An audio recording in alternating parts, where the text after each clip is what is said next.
Muy buenas tardes a todos. Estamos muy contentos de volver hoy nuevamente con esta transmisión de Facebook, en la cual con todo cariño lo venimos preparando cada mes con el propósito de ir revisando reflexiones que nos han servido de pilar y muy seguramente nos van a seguir ayudando a construir nuestro programa de liderazgo institucional, una experiencia que hemos venido desde hace 5 años atrás, fortaleciendo cada vez con muchos más principios, con muchos más enfoques y sobre todo con mucha riqueza de experiencias, tanto de teóricos como también de personas que desde otras latitudes del continente nos acompañan con sus reflexiones, con sus aportes.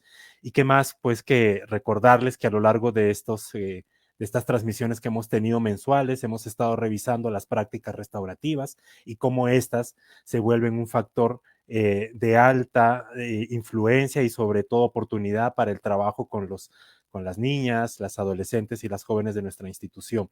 También hemos revisado cómo el concepto de liderazgo transformativo es el liderazgo que se fundamenta en las paces y en las prácticas para construir paces, han sido y seguirán siendo muy seguramente una inspiración para nuestro programa de liderazgo, considerando que cada vez que nuestras estudiantes llegan a los espacios de crecimiento institucional, tiene que ser para construir vínculos, relaciones más solidarias, más sanas, más inspiradoras y sobre todo que les permita a ellas mismas ser capaces de construir entornos de convivencia que puedan generar acompañamientos para la vida, acompañamientos también para poder transformar el mundo, como bien reza el lema de nuestra institución, mujeres con el poder de transformar el mundo, nosotros le agregaríamos mujeres con el poder de transformar juntas el mundo, porque creemos en que esto solamente es posible si generamos estos vínculos y aseguramos estas formas de relacionarnos que no se fundamenten en la violencia ni en ningún otro tipo de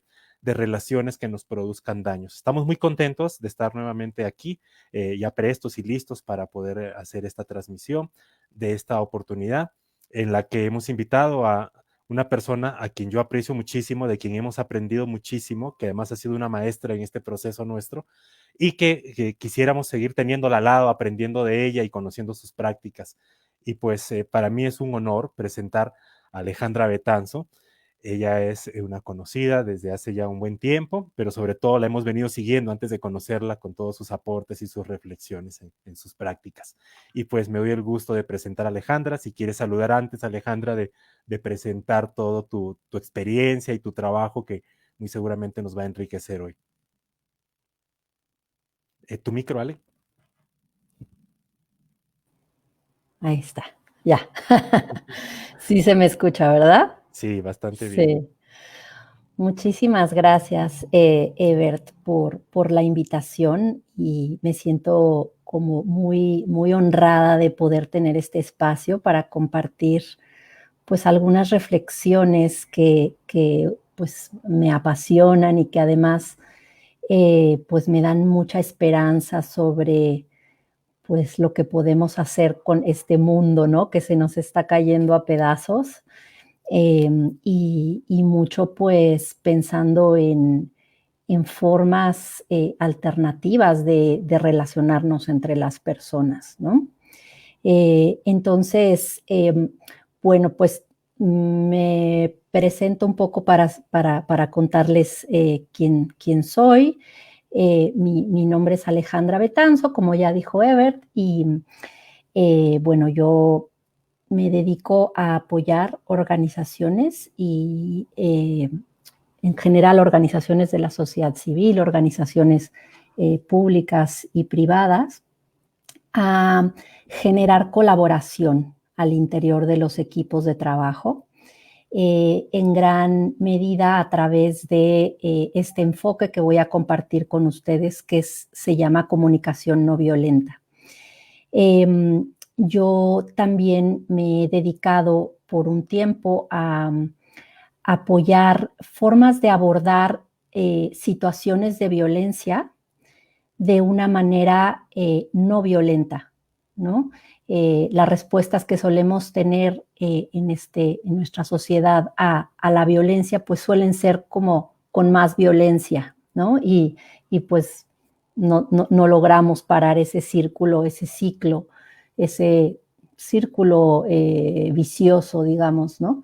Entonces, algo de lo que yo estoy construyendo y entretejiendo mucho es herramientas de diálogo, de conexión, de generar confianza, para abordar situaciones de violencia y específicamente pues, he tenido más experiencia en situaciones que tienen que ver con violencia de género. Y bueno, pues soy mediadora y soy facilitadora, diseño procesos de diálogo y intervenciones para toma de decisiones colectivas.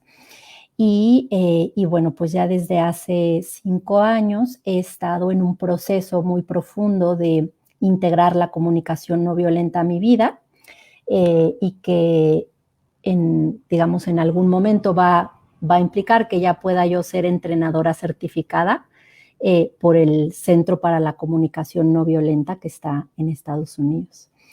Entonces, bueno, soy mamá de un niño de 8 años, de Sebastián, y, y pues bueno, estudié ciencia política, que después ya me he ido como desviando, pero al final, bueno, siempre me ha interesado cómo lograr formas de organización en donde podamos cuidarnos mejor unos a los otros y unas a las otras, ¿no? No sé si te parezca bien, Evert, que empiece o hay algo más que te gustaría decir. Sí, sí, Alejandra, agradecerte tu presencia y también esta presentación tan cálida y tan cercana que haces.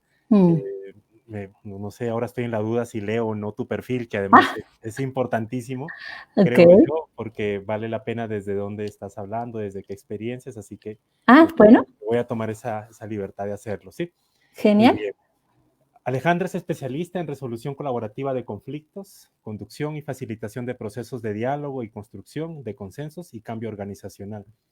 Alejandra tiene experiencia de trabajo con organizaciones de la sociedad civil, instituciones públicas y empresas, acompañando a equipos de trabajo en procesos que le permiten fortalecer las habilidades y herramientas de liderazgo de sus integrantes, potencia sus capacidades de trabajo en equipos y logra sus objetivos de manera más ágil, fluida y armoniosa.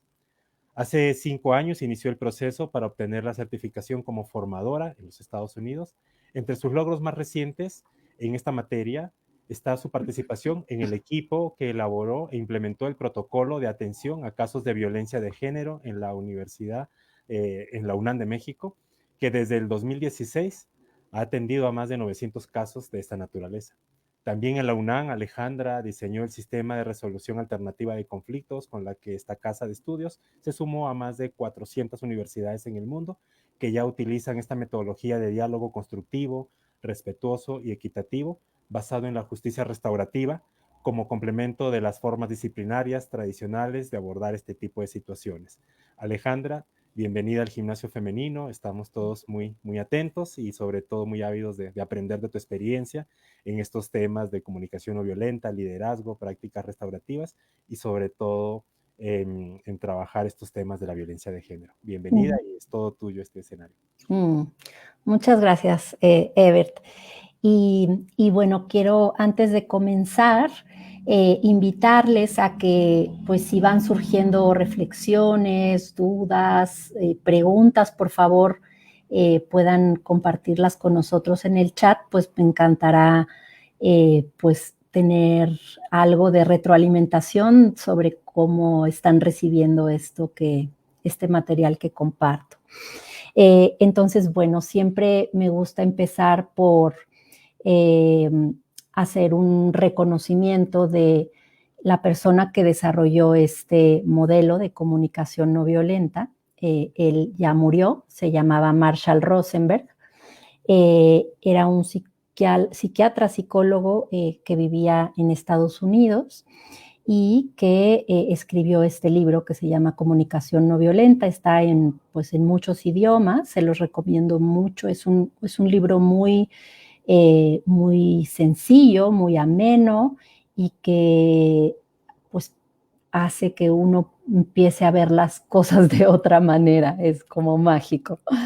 Eh, y bueno, pues me gusta honrar pues el trabajo que él hizo y gracias a esto que él desarrolló, pues muchas personas estamos pudiendo seguir compartiendo en el mundo pues estas herramientas y habilidades y prácticas, incluso pues es yo diría que va más allá de un lenguaje, ¿no? Es como una forma de vida.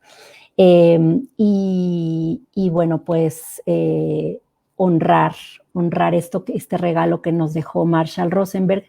Y también de lo que les voy a compartir hoy, mucho está inspirado en el trabajo de estas 3 mujeres, que sobre todo una de ellas pues conozco más personalmente y que ha sido pues una gran inspiración para mí, que es Miki Kashtan.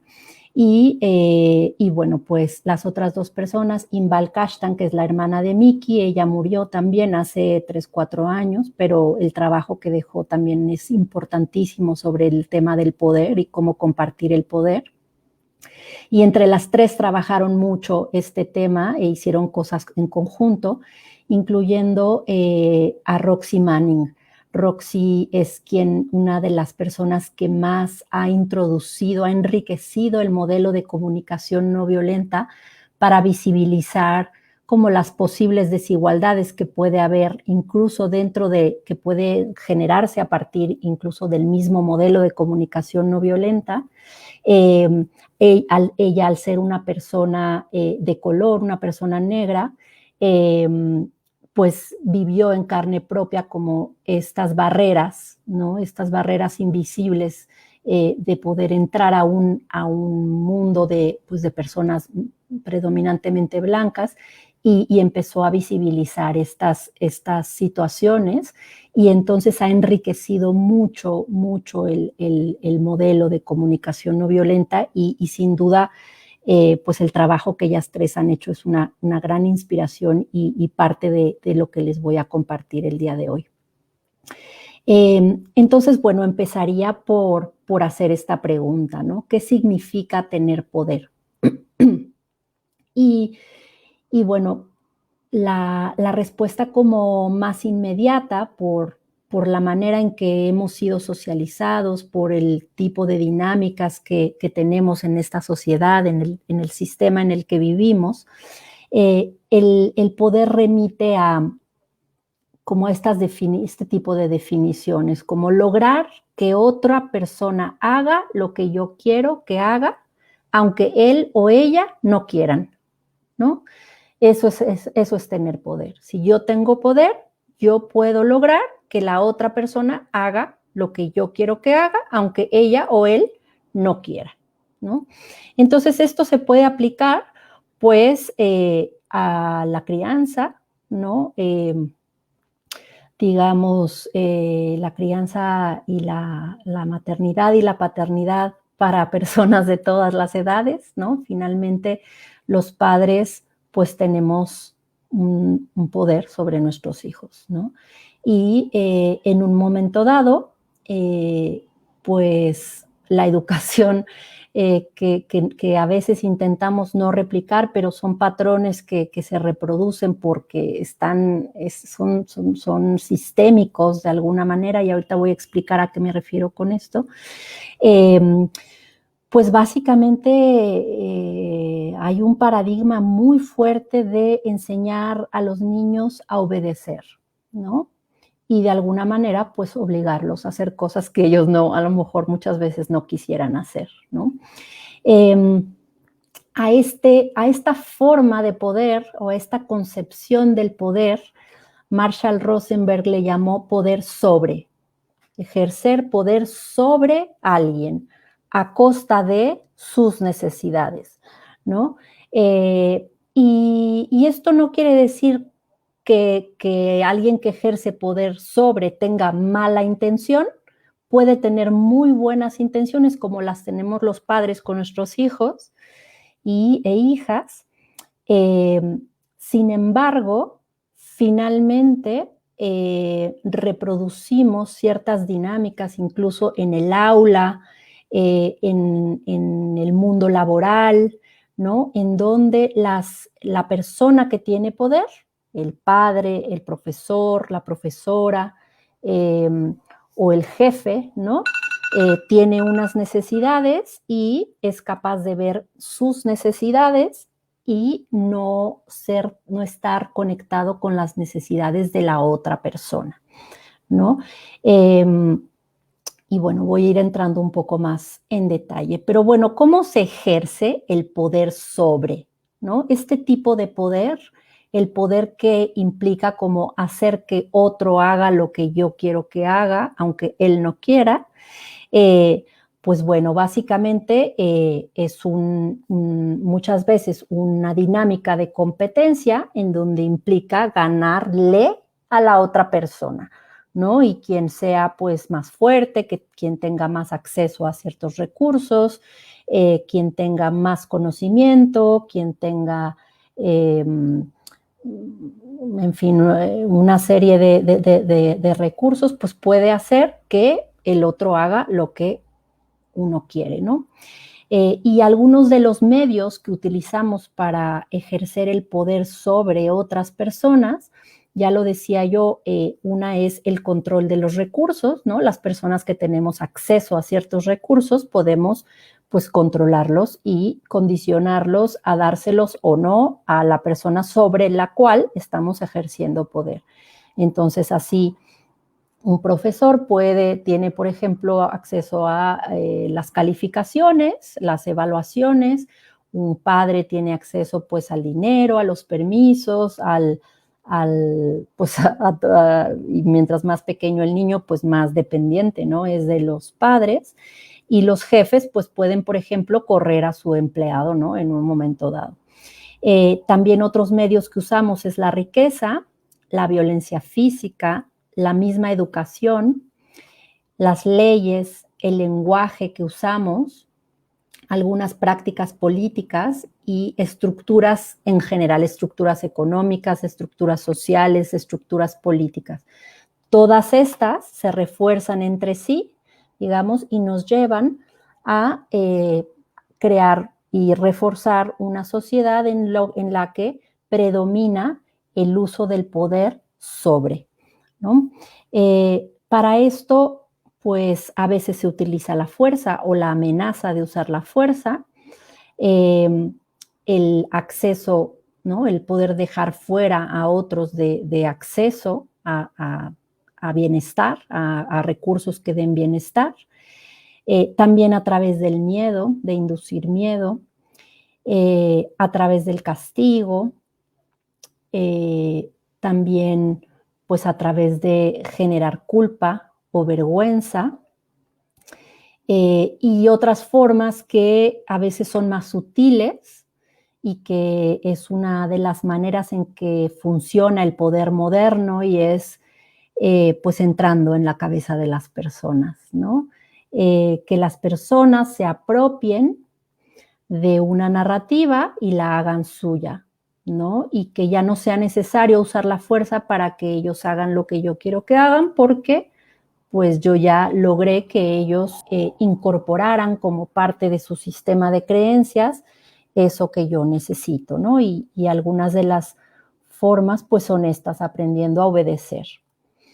Y bueno, fue mucha de la opresión que acaba resultando de este poder sobre, es una opresión pues internalizada, ¿no? Que ya es desde dentro, desde nuestras propias mentes.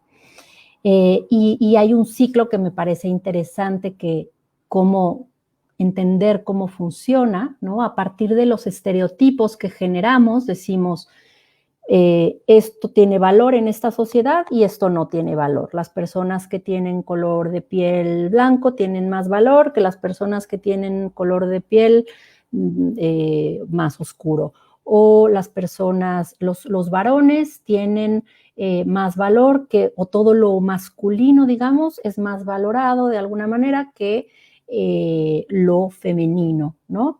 Y eso pues se va convirtiendo ya como en formas de prejuicio que tenemos en nuestras propias mentes, y que se traduce en sesgos inconscientes a la hora de tomar decisiones, y después se puede traducir también y tiende a traducirse en conductas de discriminación Después en discriminación sistémica, ¿no? Como ya de manera como estructural, ciertas personas por sus condiciones específicas, su situación social, ¿no? Cultural, pues tienen más acceso que otras a ciertos recursos, lo que termina finalmente pues como en opresión y en un momento dado esa opresión se internaliza y eso se sigue como reproduciendo de manera, pues se sigue reforzando, ¿no? Este círculo.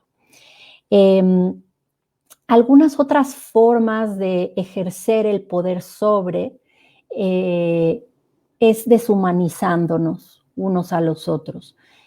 A la hora que, en el momento en que nos tratamos unos a los otros a partir de los juicios que tenemos unos de los otros, dejamos de ver al ser humano, dejamos de ver esa vida, esa energía de vida que se está manifestando al interior de una persona o incluso, bueno, del cuerpo de una persona o incluso de la naturaleza, ¿no? También la vida que se manifiesta en la naturaleza y las convertimos como, nos convertimos, incluyendo a la naturaleza, en objetos, ¿no? Y eso nos incluye a nosotras y a nosotros mismos.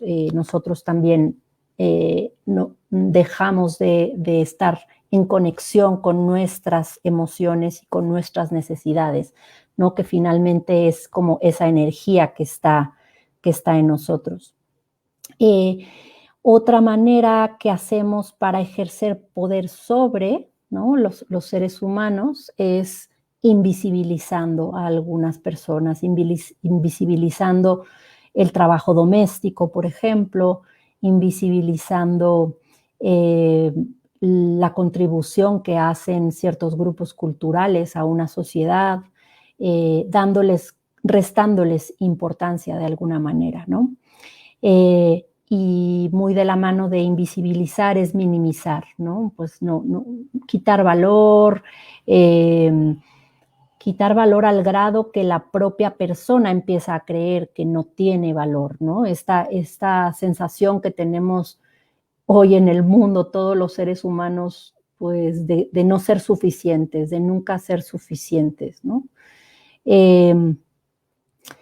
Y bueno, pues otras formas de ejercer el poder sobre es aplastando, y aplastando más no me refiero como a aplastar físicamente, que puede también ocurrir evidentemente, pero me refiero sobre todo como a anular al otro al no ver sus necesidades, otra vez al verlo como un objeto, ¿no? Y finalmente nos utilizamos unos a los otros, ¿no? Esto que se ve tan claramente en el ámbito laboral como pues tantas personas entrando en ciertos padecimientos mentales como la ansiedad, el burnout, la depresión, tiene que ver con pues con no escuchar nuestros cuerpos, no escuchar nuestros límites, no escuchar nuestras necesidades, ¿no? Y entonces, pues ignorarlos y pensar que en un momento dado podemos ser máquinas y podemos aumentar, o sea, pensar solamente como en aumentar nuestra productividad y nuestra eficiencia y olvidándonos de nuestra parte humana, ¿no? Y como decía, esto mismo hacemos con la naturaleza. Acabamos explotándonos, explotando los recursos naturales, ¿no? Explotándonos unos a otros al no, pues no ver la vida, al no proteger la vida, ¿no? También excluimos, nulificamos y dejamos a muchas personas al ejercer el poder sobre otros, sobre nuestros hijos, sobre los alumnos y alumnas, sobre los empleados, ¿no? Sobre las personas que se ejerce poder sobre, son miles y miles de personas que se quedan sin poder elegir, se quedan, alguien más decide por ellos, alguien más toma decisiones por ellos. Pierden la posibilidad de cubrir esa necesidad tan básica del ser humano, que es poder elegir. ¿Y cuáles son las consecuencias de ejercer el poder sobre otros, ¿no? Esta manera que hemos aprendido a entender el poder. Pues mucha impotencia, mucha rabia, ¿no? Mucha desconexión entre las personas, desconfianza y mucha desesperanza. Esta concepción del poder, entendido como el poder sobre, como la posibilidad de que tiene una persona de hacer que otro haga lo que el otro no haría, ¿no? O no quisiera hacer, está construido sobre algunas premisas básicas que quisiera revisar de manera muy rápida. Una es que se entiende el poder como algo que es suma cero, es decir, para que tú tengas poder, yo tengo que dejar de tener poder, o viceversa. Son como estas fichas que vemos en la imagen en donde, pues si te doy unas fichas, yo me tengo que quedar sin fichas, ¿no? Como si realmente fuera como totalmente escaso el poder y solo algunos lo pudieran tener, ¿no?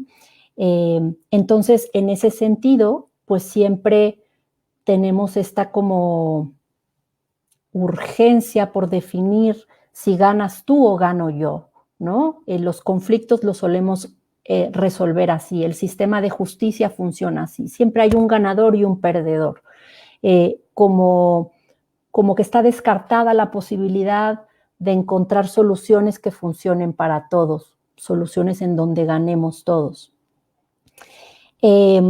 Y otra premisa como de esta concepción del poder es esa que solo una persona puede tener este poder o unos cuantos, digamos, ¿no? O sea, como que es imposible pensar desde esta concepción del poder que todos podamos tener poder. De alguna manera, desde, pues, ya hace varios centenios, ¿no? Desde incluso pensamos a lo mejor la ilustración, en donde la razón tomó un predominio por encima de todo lo demás, ya se entendía, ¿no? Hablaba Hobbes de cómo pues al hombre es malo por naturaleza y por lo tanto hay que controlarlo, ¿no? Y hay que darle todo el poder al Estado, que monopolice la violencia al Estado para que haya alguien más fuerte que pueda controlar a todos los demás, porque si no, esto que describía Hobbes como el estado de naturaleza, ¿no? Como la ley de la selva y sálvense quien pueda. Esa concepción del poder es la que ha estado predominando. Y entonces, en lo que queda de nuestra sesión, yo lo que quiero es compartir con ustedes una alternativa a comprender el poder.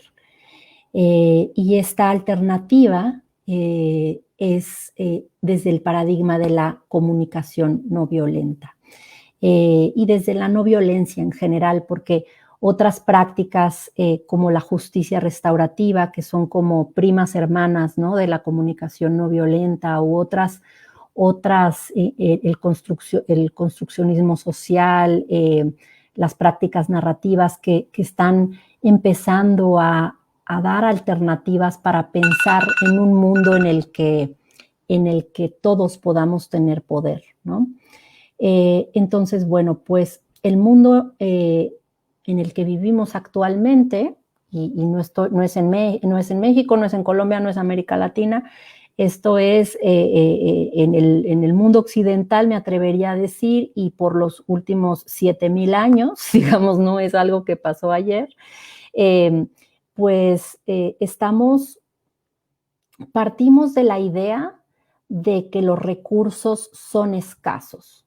Esa es como la premisa básica, ¿no? De nuestro sistema de creencias. Y como los recursos son escasos, pues hay que competir por ellos, ¿no?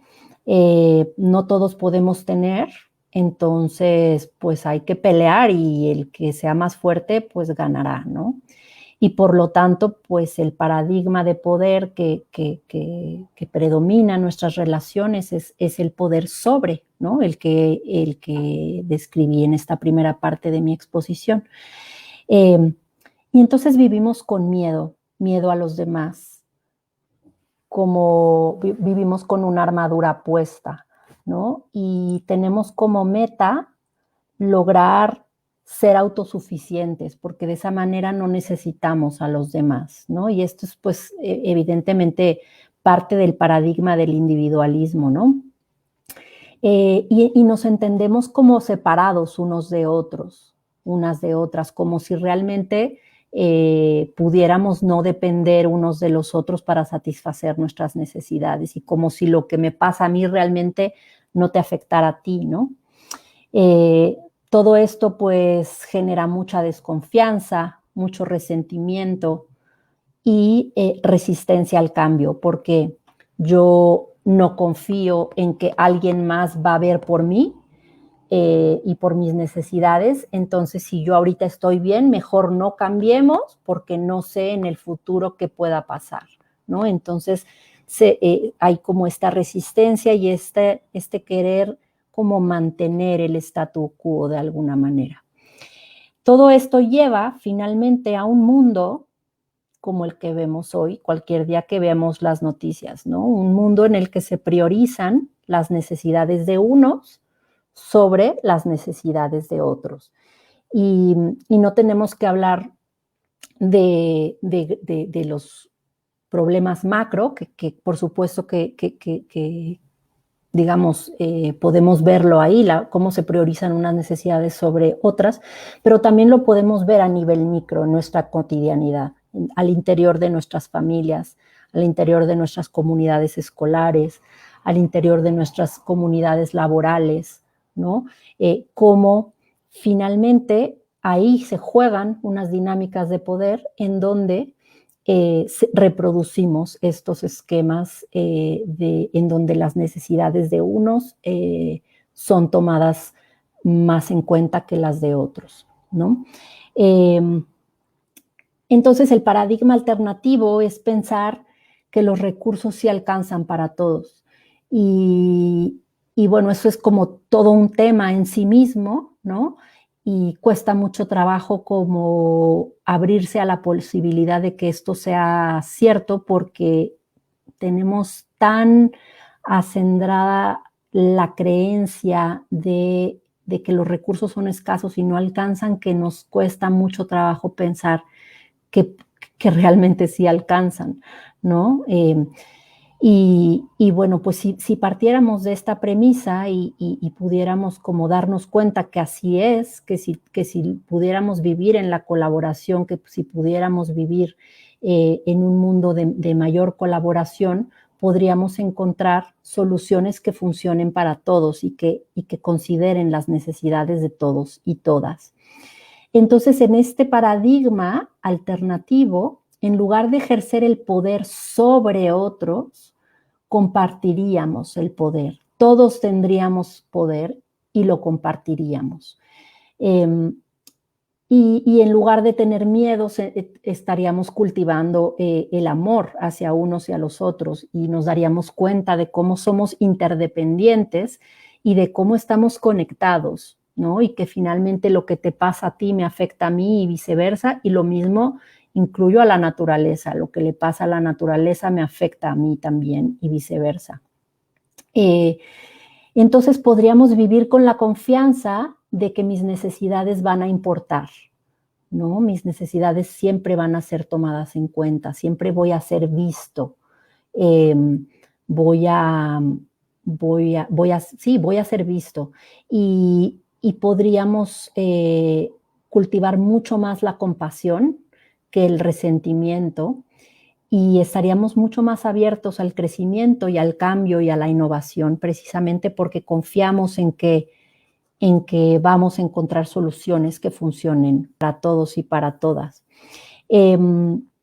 Entonces, bueno, en ese mundo, en ese paradigma, contrario al paradigma en el que vivimos actualmente, donde unas necesidades tienen más prioridad que otras, en este mundo en donde compartiríamos el poder, todas las necesidades tendrían la misma prioridad, ¿no? Una de las consecuencias como más inmediatas de la desigualdad de poder es pues que unos dejen sus necesidades insatisfechas y todas las consecuencias que pude compartir con ustedes en la primera parte de mi exposición. Entonces, bueno, podemos un poco la invitación, y para ir cerrando, es poder ver el poder, entender el poder como el impulso de todo ser vivo para realizarse, ¿no? Esa energía de vida que está dentro de todos nosotros, y lo que nos hace tener esa humanidad compartida es ese impulso, esa vida. También podríamos entender al poder más como una vela, ¿no?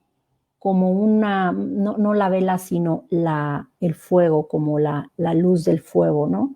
Que si yo te comparto de mi vela, de mi luz, de mi vela, yo no me voy a quedar con menos luz, ¿no? Al compartírtela se va haciendo más, se va sumando y no se acaba, además, no es escaso, ¿no? Y esta otra definición que me gusta mucho, que es precisamente de Inbal y Miki Kashtan y Roxy Manning, las mujeres de las que hablé al principio de mi presentación, quienes definen el poder como la capacidad para movilizar recursos para cubrir necesidades, ¿no? Y entendido desde esta definición, el poder, entenderíamos que los recursos pueden ser estrategias, ideas, comportamientos, ¿no? Que pueden ser movilizados para cubrir necesidades. Y, bueno, en la sociedad actual, ¿no?, en la que vivimos, pues unos tenemos, lo cierto es que unos tenemos acceso a esos recursos y otros no, ¿no? Y Miki Kashtan, Inbal Kashtan y Roxy Manning hablan de dos tipos de recursos: los recursos externos, que están disponibles para tener acceso a servicios, espacio y tiempo, tales como el dinero, el apoyo social a nuestra toma de decisiones, la información, la educación, el tiempo, la fuerza física, la salud, relaciones y conexiones sociales, acceso a la naturaleza y estructuras sociales u organizacionales que priorizan unas necesidades sobre otras, por ejemplo, el acceso al crédito, ¿no? Entonces, estos recursos externos, hoy por hoy, están repartidos de manera desigual en nuestras sociedades, ¿no? Y esto lleva a que unos tengamos más posibilidad de satisfacer nuestras necesidades que otros, ¿no? Este acceso diferenciado a recursos genera desigualdades y por lo tanto hace más fácil o nos hace más propensos a seguir ejerciendo el poder sobre otras personas, ¿no? Y aquí quiero compartirles esta cita de Camila Reyes, que es la fundadora de esta organización en Colombia que se llama Resuena, y ella dice: los seres humanos somos igualmente humanos, pero hemos construido sistemas que jerarquizan la vida, dando a unos seres humanos unas ventajas frente a otros seres humanos, ¿no? Y eso es como estructuralmente están repartidos los recursos el día de hoy. Y por lo tanto, pues en esa como carrera en la que decimos que es meritocrática, ¿no? Realmente la meritocracia queda en entredicho si pensamos que muchos de los rasgos que hemos heredado, o que a lo que se le podemos llamar privilegio, que no son voluntarios, suponen unas ventajas en estas sociedades jerarquizadas, ¿no? Que finalmente podemos 2 personas hacer el mismo esfuerzo, pero la que tenga esos rasgos heredados que le dan ventaja en esta sociedad jerarquizada, va a tener mayor acceso, ¿no? Y bueno, también Miki Inbal Kashtan y Roxy Manning hablan de los recursos internos, ¿no? Ya hablamos de los recursos externos que nos permiten satisfacer necesidades y por lo tanto eso nos hace tener más poder, pero también me parece muy interesante cómo ellas incluyen estos recursos internos, que son menos como estructurales, que sin duda están relacionados con los recursos externos, pero que dependen mucho más de o abren más la posibilidad a que unas personas podamos cultivar estos recursos internos al estar dentro de nosotros, ¿no? Y por recursos internos me refiero a los aspectos de nuestra experiencia interna y capacidades, como por ejemplo el conocimiento, el capital cultural, creencias sobre nuestro derecho a recursos, la habilidad de saber conectarnos con nuestras necesidades y con nuestras emociones, tener acceso a la compasión, la conciencia de saber que podemos elegir, ¿no? Que tenemos esta posibilidad de elegir, la capacidad para elegir formas de cubrir nuestras necesidades y las de los demás. Y también se considera un recurso interno la flexibilidad de cómo interpretamos la vida, ¿no?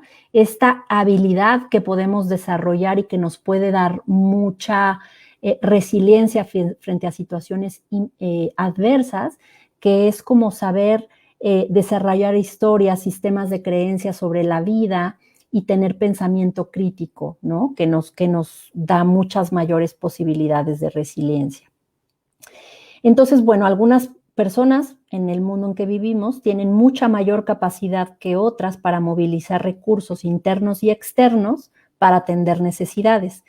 Y es frecuente que estas personas tiendan a priorizar sus necesidades sobre las de los otros. Si tengo más poder, tengo mayor probabilidad de cubrir mis necesidades, y si tengo menor poder, tengo menor probabilidad de cubrir mis necesidades. Lo que yo quiero dejarles el día de hoy es parte de esta reflexión es invitarlos a darnos cuenta cómo podemos elegir el tipo de poder que queremos tener. Si queremos ejercer poder sobre en aquellos ámbitos en donde podemos hacerlo porque tenemos más acceso a recursos, o si queremos elegir el poder con. El poder sobre, en el poder sobre mis necesidades tienen prioridad. El poder con tus necesidades y las mías tienen la misma prioridad. En el poder sobre, al cubrir mi necesidad de contribuir, por ejemplo, puede ser que yo intente cubrir necesidades de aquellos sobre quienes uso mi poder sin preguntarles, ¿no? Y este es muy común para los padres de familia, ¿no? Siempre hacemos las cosas por el bien de nuestros hijos y muchas veces sin tomar en cuenta sus necesidades. Y en el poder con, ¿no? En el poder compartido, cada persona ve cubierta esa necesidad de poder elegir. En el poder sobre, al movilizar recursos para atender mis necesidades, no considero si ello deja descubiertas las necesidades de otros. En el poder compartido, al movilizar recursos, busco fortalecer mi conexión con el otro, al promover que todos y todas podemos confiar en que nuestras necesidades van a ser tomadas en cuenta. Entonces, bueno, se me acabó el tiempo y traía yo algunas cositas más, pero prefiero dejarlo aquí para poder escuchar algunos comentarios, algunas preguntas y poder tener un poquito de intercambio. Entonces, Evert, si quieres ayudarnos con esa parte. Bien, Ale, muchas gracias. Más que interesante lo que nos acabas de plantear, muy revelador para muchos y sobre todo esperanzador en la medida en que nos encontramos en una época, como bien planteabas tú, muy difícil, de mucho agotamiento relacional, quizás sobre esas relaciones que las hemos construido sobre las personas y no con las personas. Y nos parece muy, muy valioso lo que nos aportas. Yo quisiera, mientras quizá nos llegan unas preguntas, hacerte esta consulta con respecto a que nos profundices mucho más desde tu experiencia particularmente, dado que has tenido la oportunidad no solamente de trabajar con equipos organizacionales, sino también con instituciones educativas, como el caso de la UNAM. Si nos Ujú, puedes profundizar un poco cómo en la escuela es más visible esta relación, sobre todo en la academia, digamos, y en la escuela, esta ujú, relación del poder que se ejerce sobre mm, eh, y cómo se puede gestar un cambio de transformación del poder con. Eh, sí, ¿Qué prácticas has tenido, has investigado al respecto? sí, sí, sí, claro que sí. Em, bueno, pues hoy por hoy, una de las ya hablaba yo del poder estructural y de las desigualdades de poder y cómo estas desigualdades de poder tienen en muchos casos su origen en condiciones heredadas, rasgos heredados, ¿no? Y uno de ellos, sin duda, es el género, ¿no?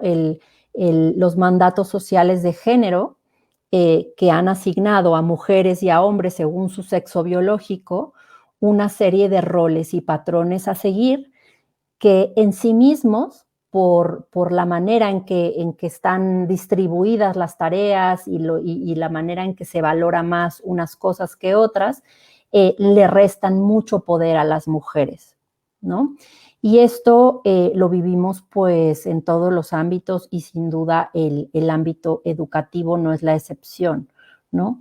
Eh, y, y bueno, lo que vuelve muy difícil poder hacer un cambio en estas desigualdades estructurales, ¿no? Estamos cada vez, pues, adquiriendo mayor conciencia, dándonos cuenta de cómo se han normalizado esas desigualdades y estamos empezando a visibilizarlas. Sin duda, esa es una de las maneras. Eh, Creo que una parte muy importante tiene que ver que las personas que están en esa situación de privilegio, y en este caso, pues se trata muchas veces de varones, ¿no?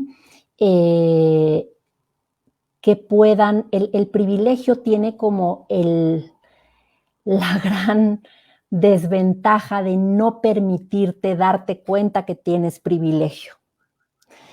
Como no, y hay una metáfora que a mí me ayuda a que quede muy claro esto. Bueno, a mí me parece así que, por ejemplo, si yo tengo todo mi cuerpo completo, si todo mi cuerpo funciona bien y yo puedo irme de aquí a no sé dónde en transporte público y subir y bajar y subirme al metro, pero si yo cuando hago eso no me doy cuenta si, por ejemplo, hay rampas para sillas de ruedas porque yo tengo el privilegio de tener mi cuerpo bien y no, pues no necesito una rampa, ¿no?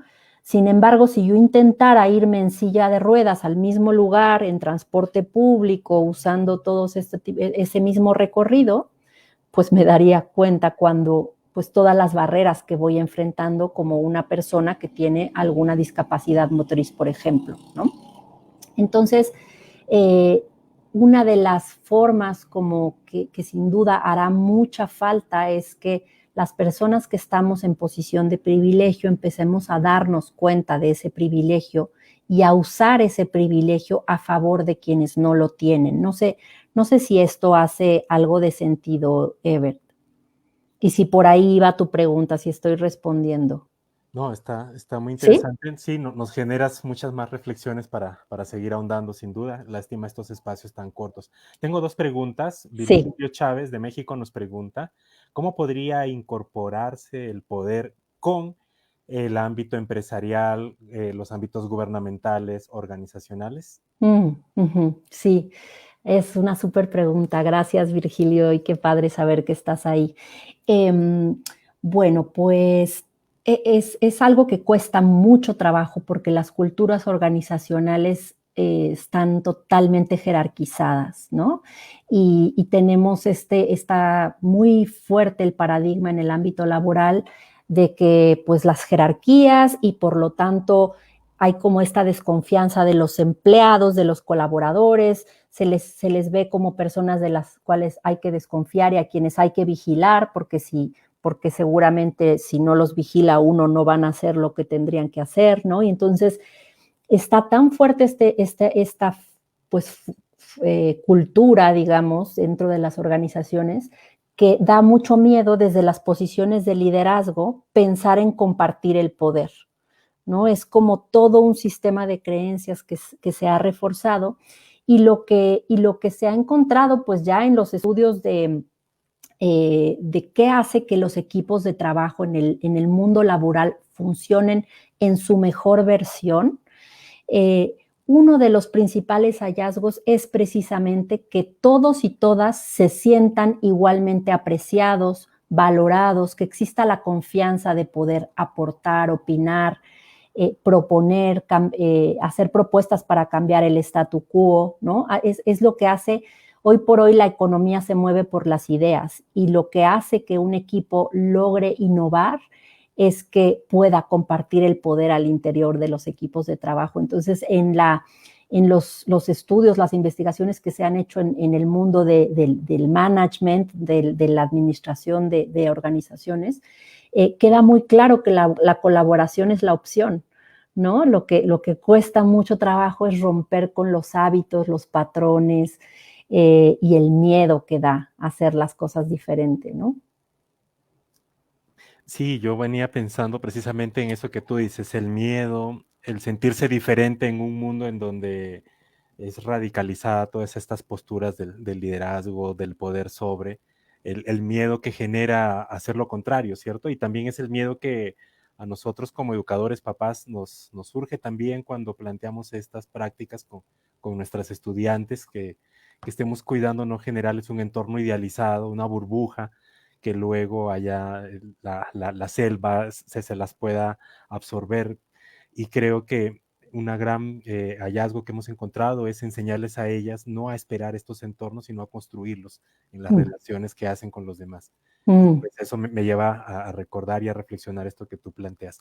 Wilson Lavacude nos pregunta, ¿de qué manera podemos en las relaciones parentales construir relaciones de igualdad y escuchar las necesidades de todos? Ujú. Uy, qué pregunta. Esta requiere como una hora, pero está buenísima. Muchas gracias. ¿Cómo se llama la persona que preguntó? Wilson. Wilson Wilson. Lavacude. Gracias, gracias, Wilson. Bueno, pues yo como les compartí, soy madre, entonces lo experimento en carne propia y, y pues lo que yo intento es salir del paradigma, del paradigma punitivo, ¿no? De los premios y castigos y sobre todo, yo como que tengo muy así me doy cuenta que está como muy internalizado el patrón de el niño, para que sea un buen niño, tiene que obedecer, ¿no? Y tiene que hacer las cosas como deben de ser y como todo es el deber ser. Y nos olvidamos de, ¿y el niño qué siente? ¿Y qué necesita? ¿Y él qué opina? ¿No? Digamos, la respuesta corta sería hacer activar nuestra curiosidad, ejercitar mucho más el músculo que tenemos ahí medio atrofiado de la curiosidad, en donde que nos permita como conectarnos con nuestros hijos, con sus emociones y con sus necesidades, con esta mirada de curiosidad, ¿no? Muchas veces los juicios que tenemos hacia nuestros propios hijos nos impiden verlos, ¿no? Entonces poder como hacer a un lado ese juicio o ponerlo en pausa por un momento y poder ver, preguntarle a mi hijo, ¿y tú qué opinas? ¿Y a ti qué te gusta? ¿Y tú qué sientes? Y hay veces que no hay opción, te tienes que lavar los dientes, ¿no? O tienes que ir a la escuela. pero no, eso no quita que podamos escucharlos y ellos qué es lo que está vivo en ellos, cuáles son las necesidades, esa energía de vida que está dentro de ellos, ¿no?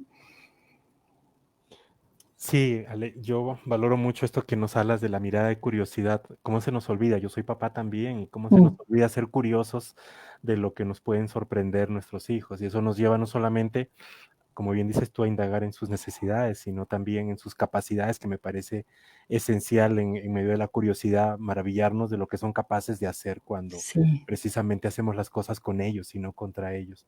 Y eso sí. creo que les desarrolla mucha más capacidades, pero sobre todo capacidades relacionales de tratar a otros así.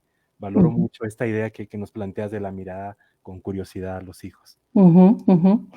Buenísimo. Sí, sí, y a veces es muy difícil porque uno está convencido en esta mirada adultocéntrica que, pues, que los adultos sabemos lo que es mejor para ellos, ¿no? Y a veces puede ser que sí, pero no nos olvidemos que, pues, que son personas, ¿no? A veces los tratamos como se nos olvida que son personas y que tienen anhelos y que tienen, deseos y que hay cosas que son muy importantes para ellos y que en la medida en que ellos se sientan vistos y escuchados, serán seres humanos como mucho más conectados con la vida que hay en ellos, ¿no? Y menos, se tratarán menos a sí mismos como objetos también.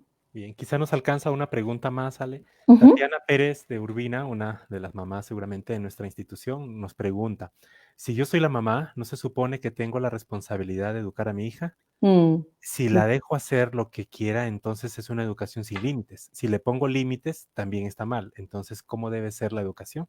sí, sí, sí, sí, sí. Es que da pavor es pensar en estas cosas.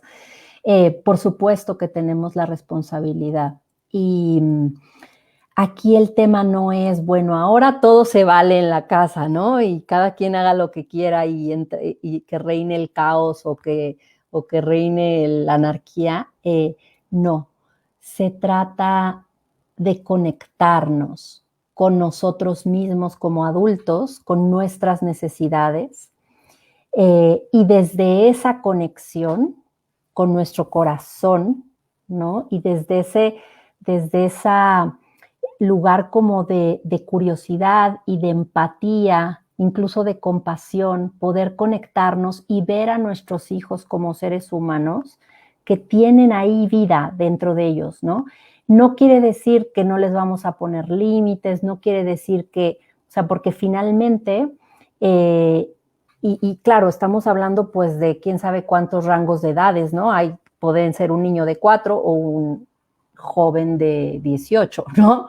Y cada uno va necesitando distintos apoyos y va siendo como más o menos dependiente de nosotros, pero la invitación yo lo pondría así para tratarlo de decir de manera corta, es encontrar con ellos soluciones que funcionen para ambos, pero que busquemos juntos las soluciones. No soy yo la que sé que te impongo y tú te aguantas y no me importa si no te gusta, sino, oye, te escucho, me escuchas, abrir el canal de comunicación, conectarnos emocionalmente y a partir de esa información que obtenemos del diálogo, poder encontrar qué estrategias pueden satisfacer las necesidades de ambas partes.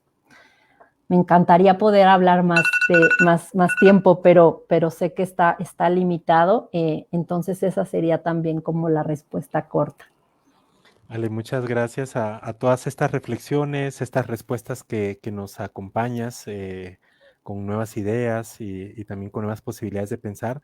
A mí solo me resta decirte que lo que tú nos has planteado va tan en resonancia, de hecho, al nombre que tiene nuestro programa de liderazgo, que se llama El sueño de la bellota.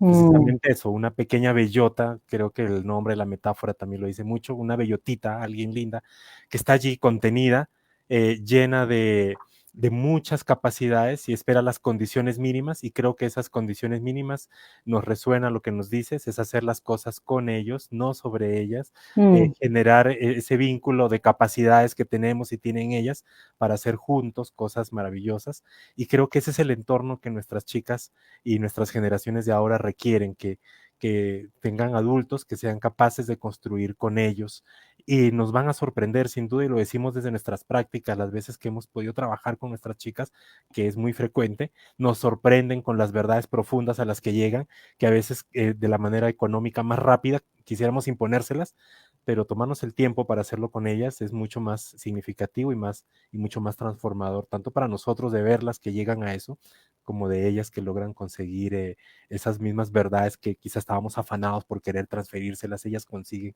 llegar allí. Y pues así soñamos que ellas son esas pequeñas bellotas y nosotros tenemos que proporcionarles esas condiciones necesarias para que puedan germinar y crecer y volverse en grandes robles que luego le den mm. vida y sigan dando más bellotas a todos los que estén alrededor de ellos.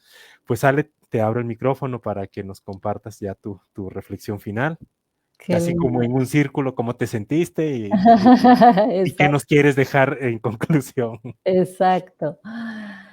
Ay, pues muy agradecida del espacio. Siempre en estos webinars que no sabe uno cómo, que me encantaría poder cómo escuchar, cómo reciben esto y saber cómo resuenan y con qué no resuenan y qué quedó claro y qué no. Entonces me quedo un poco con esa curiosidad, ¿no? Eh, y, y, al mismo tiempo, pues con muchas ganas de que pues sigamos encontrando espacios para compartir estas reflexiones que tanta falta hacen, creo, pues para la humanidad, ¿no? Y quisiera terminar pues con una frase que traía yo aquí como parte de mi presentación y a lo mejor puede ser una buena forma de cerrar. Y es una frase de Brené Brown y ella dice, es la definición, cómo define conexión, ¿no? Cuando yo hablaba ahorita de cómo conectarnos con nuestras hijas, con nuestros hijos, ¿no?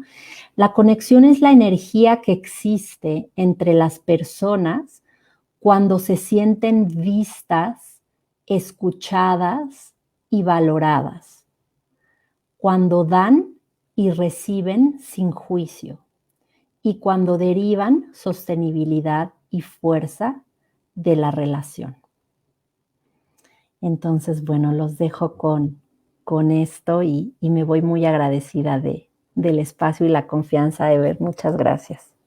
Vale, a ti muchas gracias y encantadísimos y ojalá te podamos tener más adelante en estas reflexiones que nos ayudas y que nosotros desde aquí también seguimos construyendo. Muchas Encantada. gracias, nos vamos muy agradecidos en nombre del colegio.